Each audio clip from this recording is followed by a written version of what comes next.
3 महीने हो गए थे। ज्ञान भाई की मौत के बाद राइस्टार जैसे हवा में घुल गया था। किसी को नहीं पता वो कहाँ है, जिंदा है या मर गया। तब से गांव में सिर्फ एक ही नाम का राज था, व्हाइट 444।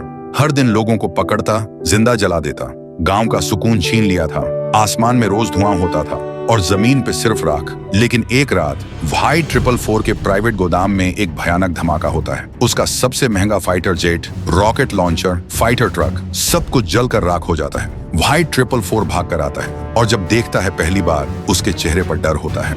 वो चीखता है, किसने किया ये सब? तभी आसमान में एक ड्रोन दिखाई देता है और उसमें चलती है एक ऑडियो रिकॉर्डिंग राइस्टार की आवाज में। मैं वापस आ गया हूँ, तुझसे तेरा हर गुनाह वसूल करने, ज्ञान भाई के लिए और हर उस बेकसूर के लिए जिसे तूने जिंदा जला दिया था। अगली सुबह व्हाइट 444 के 20 से ज्यादा आदमी गायब हो जाते हैं। जहां भी लाश मिलती है वहां लिखा होता है, जस्टिस फॉर ज्ञान भाई। व्हाइट 444 के हाथ कांपने लगते हैं। वो चिल्लाता है, राइस्टार को ढूंढो, मार दो उसे।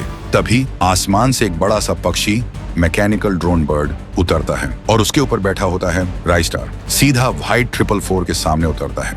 व्हाइट 444 बोलता है, तू है वो इंसान, बहुत मजा आया।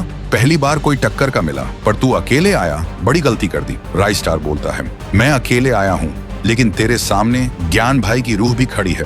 तभी अचानक धुआं उछाता है और शुरू होती है फाइट। राइस्टार एक एक करके व्हाइट 444 के सब आदमियों को खत्म कर देता है। जब धुआं हटता है तो जमीन पर व्हाइट 444 गिरा पड़ा था और उसके साथ सारे आदमी मारे, सब के सब खत्म। अगले दिन पूरा गांव एक जगह जमा होता है। राइस्टार ज्ञान भाई की तस्वीर के सामने दिया जलाता है। गांव फिर से शांत हो चुका था। आज हर चेहरा रो रहा था, पर सुकून के आंसुओं के साथ। और दोस्तों, अगर आपने भी ज्ञान भाई का बदला महसूस किया तो कमेंट करो।